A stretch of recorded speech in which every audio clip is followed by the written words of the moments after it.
Kami diundang oleh Amang Preses untuk hadir di konven kita sehubungan dengan ada fenomena yang terjadi di tengah-tengah kita yang menamakan dirinya penyembuhan ilahi atau penyembuhan ajaib dalam tanda petik. Bagaimana kita meresponnya? Nah, sebelum kami sampaikan beberapa pikiran dari kami ingin kita sepakati. Pertama, ketika kita membicarakan iman dan kesembuhan, haposyaon dohot hamalumonon, kita menempatkan diri kita bukan sebagai pengamat, bukan sebagai analis, bukan sebagai komentator, tetapi sebagai gereja yang bertanggung jawab atas kehidupan warganya. Jadi kita mau membahas tentang iman dan kesembuhan ini sebagai gereja, sebagai huria, sebagai panggula. Nah, pinasahat Tuhani marmahani huriana. Dan yang kedua, kami juga mau mengajak kita ketika kita membahas fenomena iman dan kesembuhan ini, kita juga membahasnya dengan semangat terbuka, kritis, tidak mau menyalahkan siapa-siapa, dan juga nggak perlu menyalahkan diri sendiri. Nah, dengan itu kita akan lebih rileks nanti membahasnya dan sampai pada yang diminta oleh Amang Preses, apakah diperlukan sebuah sikap penggembalaan soal ini. Nah, ada beberapa poin dari kami. Yang pertama, semua orang pada hakikatnya mendambakan kesembuhan. Sudedo jolma makasih holi hamaluma, dan cenderung bersedia membayar berapapun demi mendapatkan kesembuhan itu. Jadi hampir sudido colma rela manang sadia pe digarari mana asal memalu. Dengan kata lain, kesembuhan itu nilai yang tertinggi dalam hidup kita manusia. Jadi untuk kesembuhan kita mau jual rumah, untuk kesembuhan kita berani marutang, dan untuk kesembuhan pun kadang-kadang kita tergoda untuk melanggar hukum. Jadi moladong namando turwastai adong di sana bui pamalupon laude itu sih dengan mudah, walaupun matsalai manirpangi. Itulah pentingnya, itulah berharganya kesembuhan. Nah, karena itu kami mau mengajak kita semua pelayan full timer. Sudah do full timer so? Ada enggak? Ya. Kami mau mengajak semua kita pelayan full timer maupun pelayan tahbisan yang lain, Amang Inang Sintua, untuk melihat kesembuhan ini dengan rasa hormat, bukan dengan anggap enteng. Karena bagi orang yang sakit, kesembuhan itu hampir segalanya. Jadi molo kita pandita, molo kita panggula gokti, kita situa menganggap remeh soal hamalumon, mereka makin sakit. Karena bagi mereka itu segalanya, dan juga bagi kita. Saya pikir pun kalau pendeta sakit, istri pendeta sakit, bagi kita pun itu kesembuhan hampir segalanya. Masa dong kita mau lanak tamar sakit, apalagi bertahun-tahun. Nah, karena itu jangan diremehkan soal kesembuhan, jangan kita anggap seolah-olah kesembuhan itu tidak penting. Pangiduan nami tu kita unang adong nanggosada siak kita namando herana soriko hamalumoni maceriko situturo hamalumoni diruasi nang di kita sendiri. Bahkan tadi kami sudah katakan, orang bahkan kadang mau melanggar hukum, melanggar apapun, na penting malu. Nah, karena itu kita harus ikut bersimpati kepada ruas yang anggota keluarganya sakit, apalagi bertahun-tahun. Harus kita tunjukkan rasa hormat, rasa simpati kita. Imana parjulu. Yang kedua, sembuh dari penyakit malum sian parsakiton umumna mace argado. Biasanya sangat mahal dari segi biaya. Sebab itu banyak orang yang tidak punya uang sangat sulit menjangkau hamalumon, mendapatkan kesembuhan. Sebab itu orang kalau nggak punya uang sangat mudah digoda mencari penyembuhan, pengobatan alternatif. Molodang adok kepekta, adong jo mana mandok tu kita, malum do, inum ma bulung-bulungon, ali ikon pitu lebar. Ta coba do, tanpa berpikir panjang. Karena pentingnya hamalumon dan karena uang gak ada. Nah, pengobatan alternatif itu seringkali karena dana nggak cukup, orang mencari jalan terobosan, padahal belum tentu hasilnya. Atau gabe di swadahon, gabe di sangkal ma sahiti, aladang rok kepeng. Karena orang tahu untuk bisa sembuh itu butuh berjuta-juta, butuh harus keluar mungkin dari Samosir, keluar bahkan ke luar negeri, tidak ada uang, orang gabe menyangkal, jadi denial. Dia sangkal, ini enggak sakit, ini enggak parah, sakit ini bisa diatasi. Nah, itulah yang terjadi. Nah, yang ketiga, pengetahuan umum masyarakat tentang kesehatan, tentang pengobatan, tentang penyakit secara umum masih sangat rendah. Sebagian besar dari masyarakat itu menganggap rumah sakit itu masih seperti rimba raya negeri asing. Mau masuk ke rumah sakit seperti masuk ke rimba, nggak tahu kita mau kemana.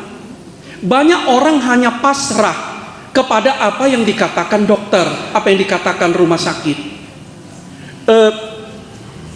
Saya kebetulan inata dokter, simatuaku dokter, anakku 2 dokter. Tapi itu privilege, itu karunia yang apa? Nggak banyak orang yang bisa seperti itu.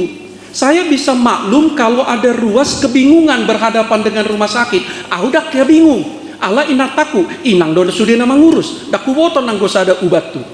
Saya 3 kali sehari makan obat karena penyakit diabetes dan jantung. Mulai suku kamu ubatmu nada ku boto.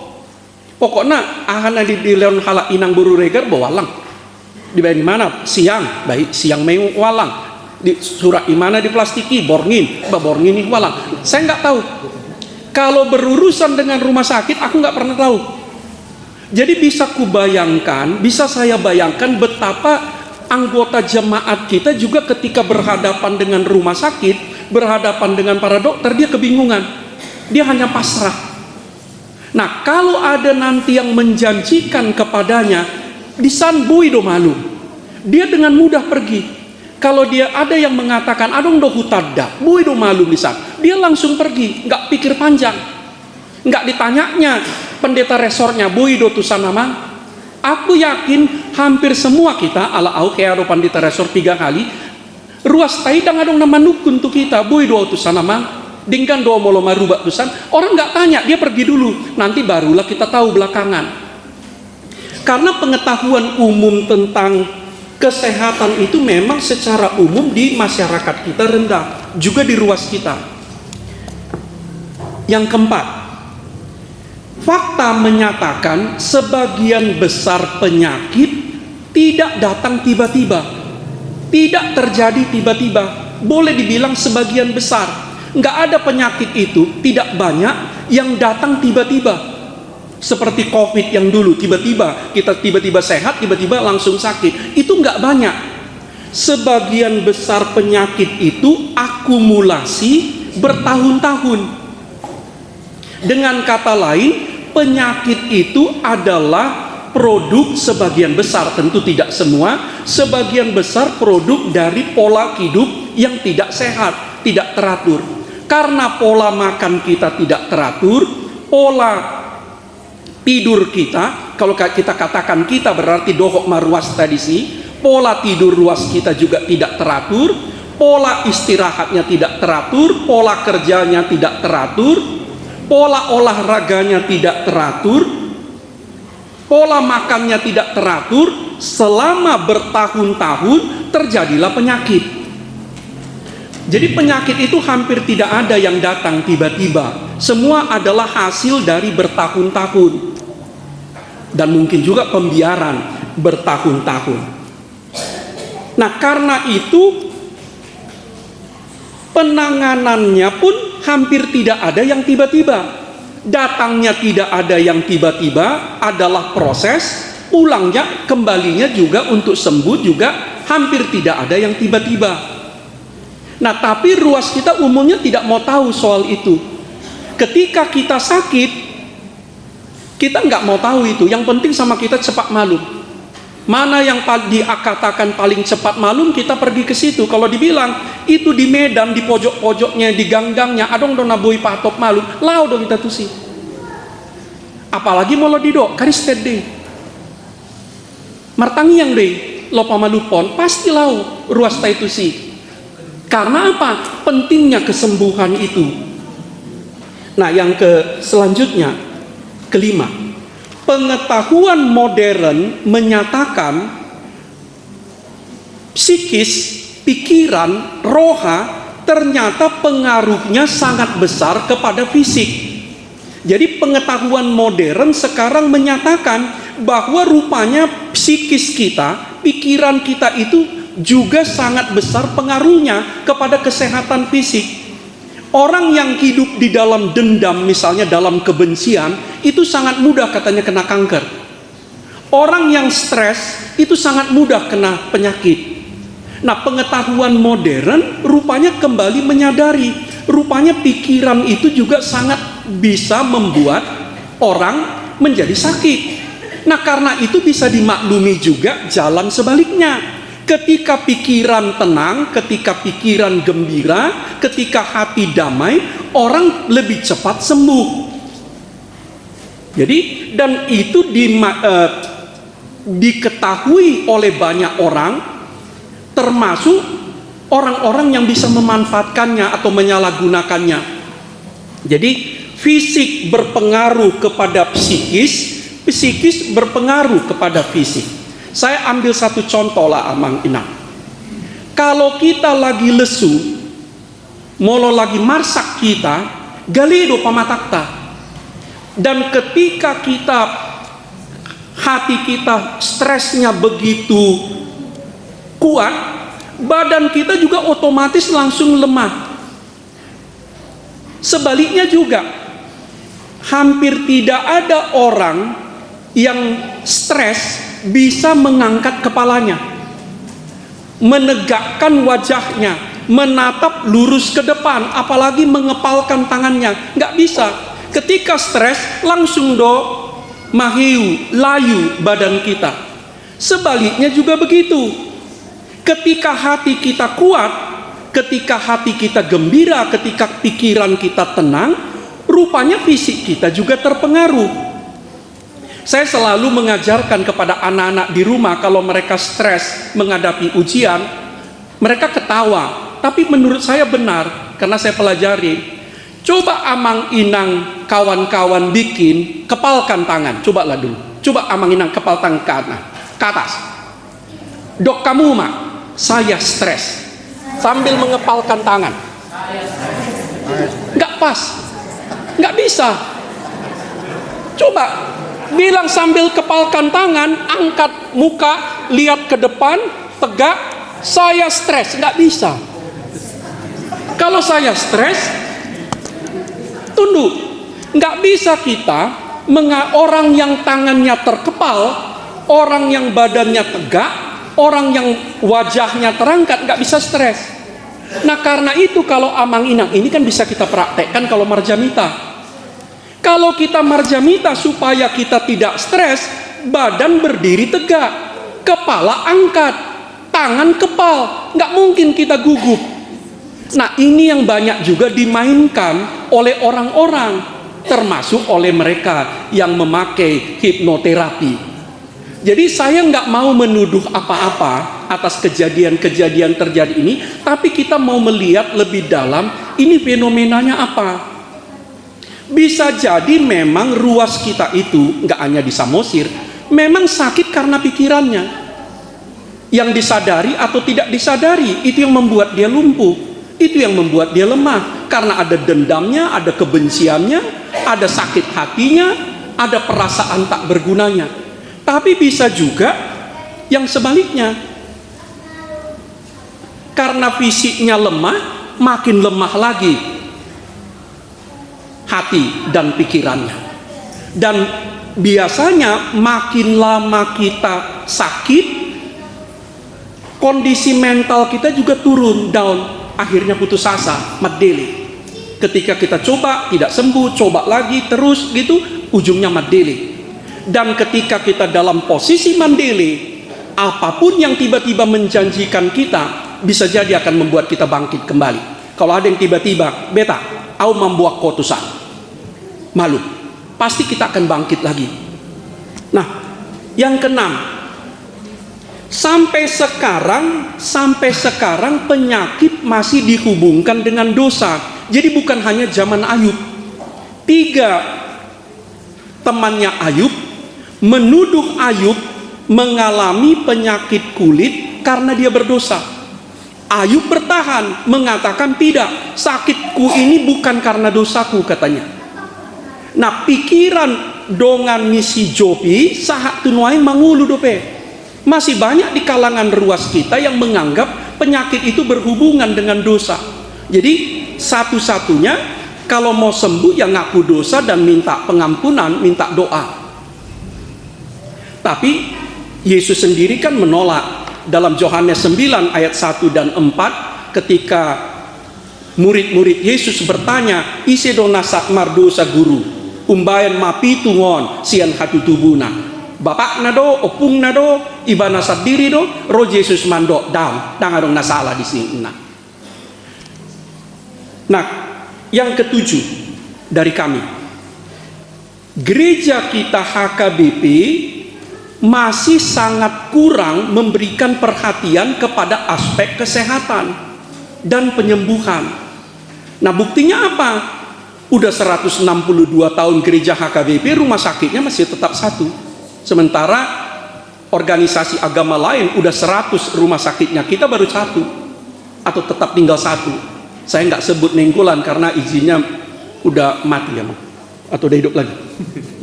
Saya nggak sebut Nenggolan, jadi tinggal Balige. Kita bisa cek berapa poliklinik HKBP, kita bisa cek berapa perhatian HKBP kepada kesehatan. Memang pernah diadakan tahun kesehatan tahun 2018, tapi ya kita tahulah sama-sama isinya apa. Ujung-ujungnya kan pesta kur juga. Artinya apa, kawan-kawan, amang inang, memang kita kurang memberi perhatian kepada kesembuhan. Kadang-kadang pakai mahata kita mendoakan ruas kita yang sakit juga kan enggak dengan sepenuh hati, hanya pengguguran kewajiban.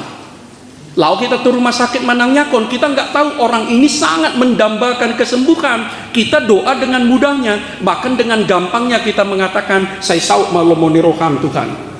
Tapi mulu kita, baik kok kamu mau lemar sakit tamu, adong dongan lamando, habis martangiang, saya saut matukan lomoni roham, pasti marah dong kita, muruk dong kita. Harus maksudnya. Karena dia pingin sembuh. Tapi kita karena tidak punya empati, tidak punya perasaan, kita anggap ya udahlah yang penting didoakan. Dan kita nggak tanya, itu sembuh nggak yang kita doakan? Nah, saya mau mengatakan 7 hal ini. Amang inang. Jadi usul saya, amang preses, sebelum nanti kita membuat apakah itu bentuk surat penggambalaan atau bentuk yang lain, 7 aspek ini harus menjadi pertimbangan kita. Supaya kita tidak dengan emosional, dengan sikap reaktif, langsung mengambil sikap omak. Karena masalah ini sangat kompleks di tengah-tengah kita. Nah, apa pikiran dari kami? Jadi ini kan kita masih diskusi. Rekomendasi awal dari saya ada 4. Pertama, agar para pelayan HKBP kembali menghayati peran dan posisinya sebagai murid, sebagai pelayan dan saksi Kristus. Asa sudi kita panghula ni HKBP kembali makanguluhon posisita, perata, songon sisean, songon parhubas, songon sitindang ini Kristus. Molodido sisean ni Kristus, manang parhubas ni Kristus, manang sitindang ini Kristus, lapatan natotu hita mana jumono tu Kristusi. Kita mana jumono, kita mana sumolko tu Kristusi. Nah, marilah kita hayati amang inang posisi kita, apakah kita sebagai pendeta atau pelayan tahbisan yang lain atau sintua, kita memang orang-orang yang paling dekat dengan Tuhan, dengan Kristus. Kita orang yang memang hidup di dalam firman dan di dalam doa kepadanya. Nah, karena itu kami tidak pernah jemu-jemu mengatakan HKBP, pendeta HKBP, guru Huria Bible Pro Diakones, sintua HKBP, ikon mula tu Bibil, ikon mula tu tangia. Molodak kita naruminggas martangia, molodak kita be naruminggas manjaha bibeli, orsea mahamudongan, dangadong sahalatta di tonga-tongani Huria, dangadong sahalatta. Hasurugeta, hepeng daong, parbinotoan daong, kuaso daong. Satu-satunya keunggulan kita harusnya adalah kedekatan kita kepada Kristus. Kalau ruas HKBP merasa saya sebagai pendetanya orang yang betul-betul dekat dengan Tuhan, dakolak kata, memang mereka rasakan ini pendeta kami ini dekat dengan Tuhan. Dia hidup dari doanya. Dia memang membaca Alkitab itu bukan hanya karena mau naik ke mimbar. Saya yakin mereka mendengarkan kita.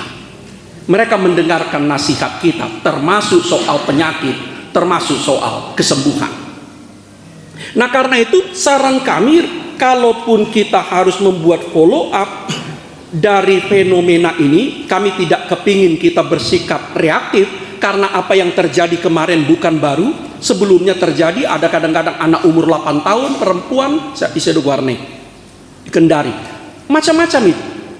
Dan ini bukan yang pertama dan bukan terakhir. Kami mau mengatakan, supaya daripada kita bersikap sangat reaktif, mari kita kembali ke tohonan kita.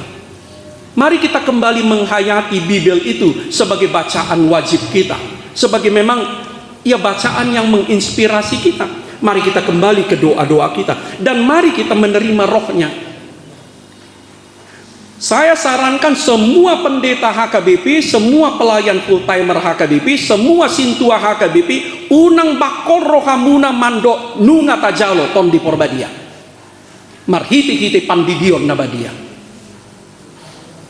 Dikritik doa tiki di kantor pusat, TikTok, taringot ala hudo, sudir ruas ni HKBP ngamat jalo ton di porbadia ala ngadidi.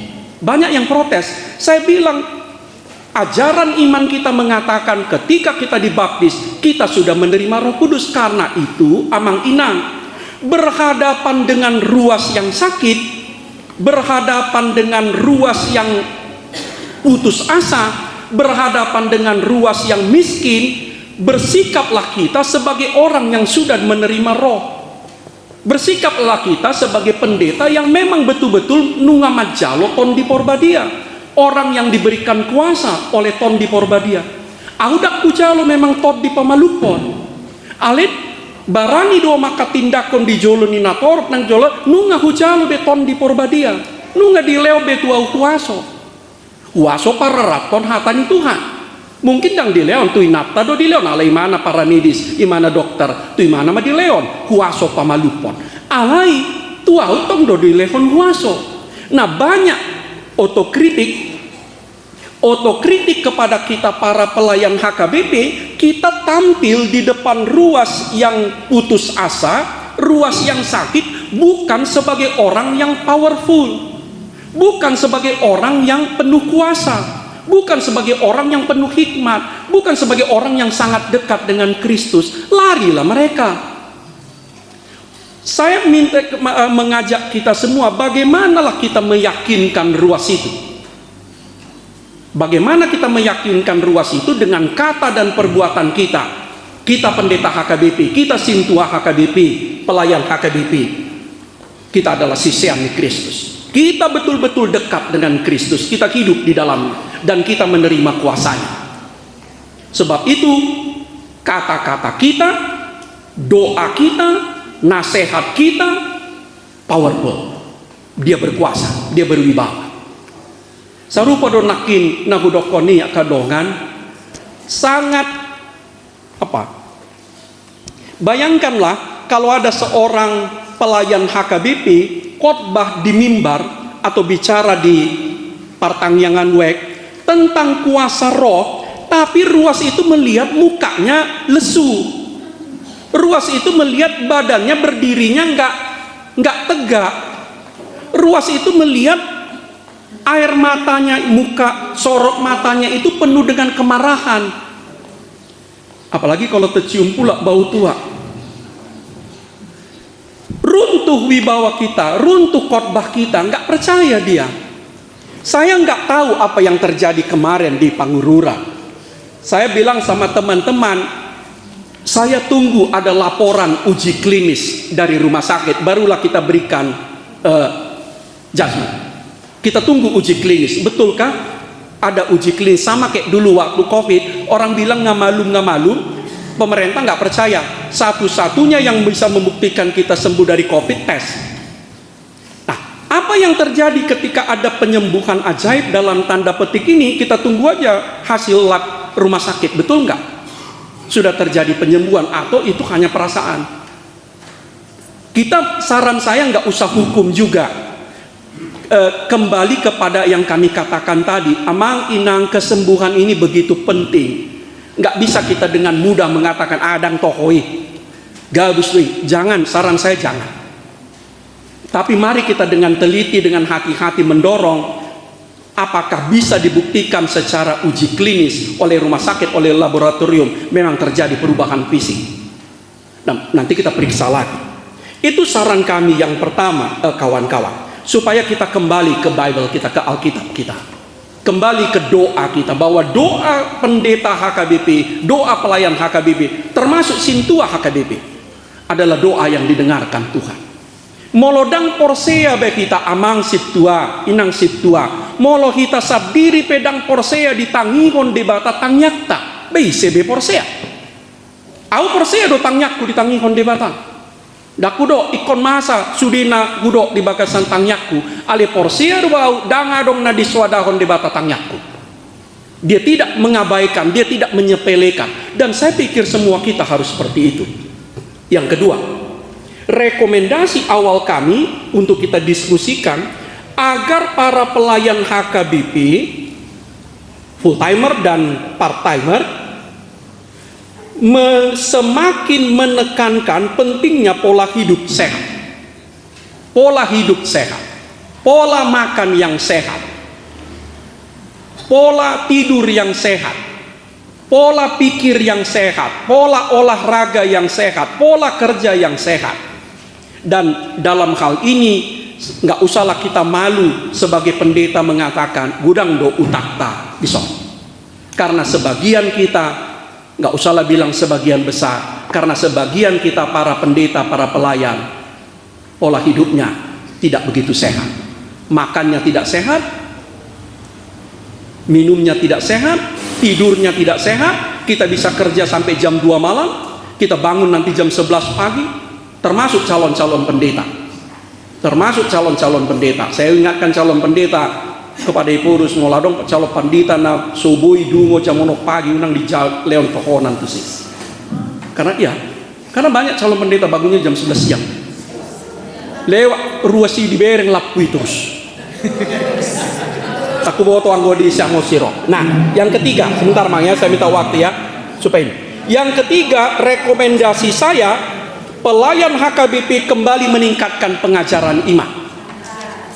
Dari mana kita dapat pengajaran iman? 2. 1 konfesi, yang kedua katekismus. Molo husukun amu amang ina. 3 masyarakat kita yang masih tetap setia membaca konfesi dan katekismus.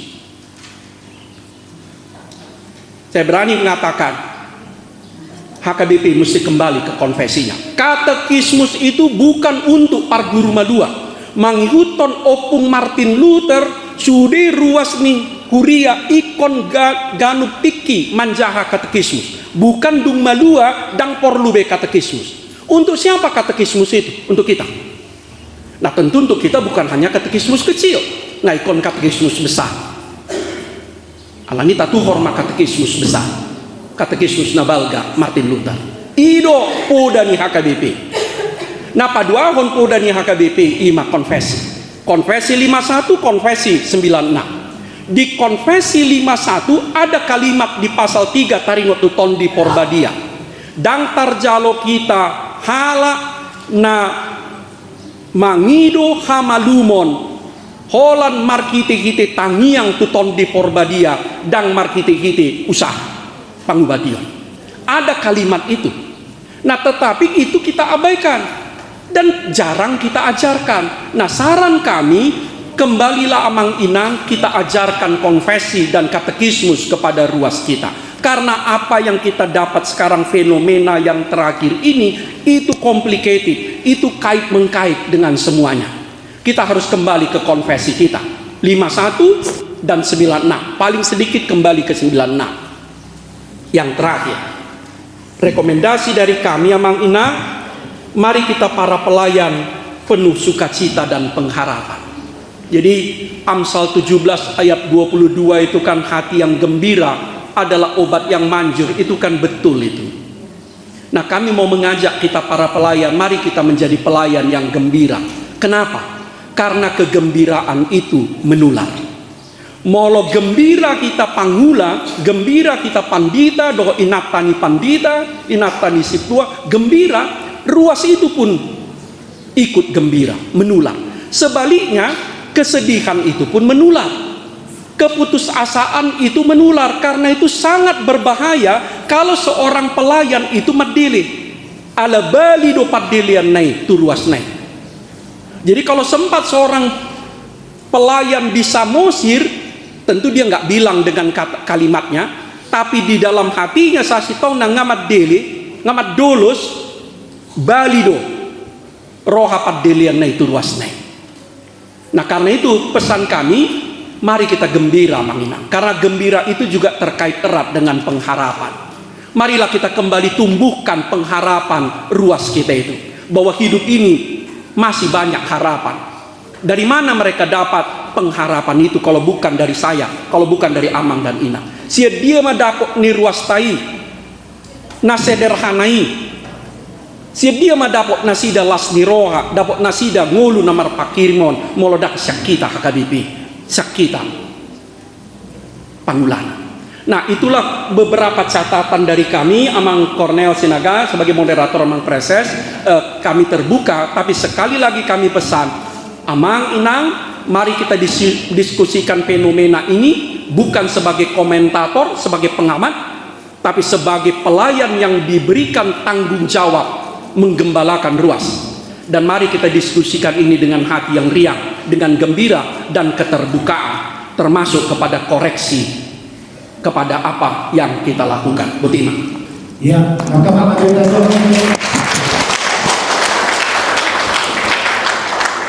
suatu pohon tani yang komunikasi yang tugas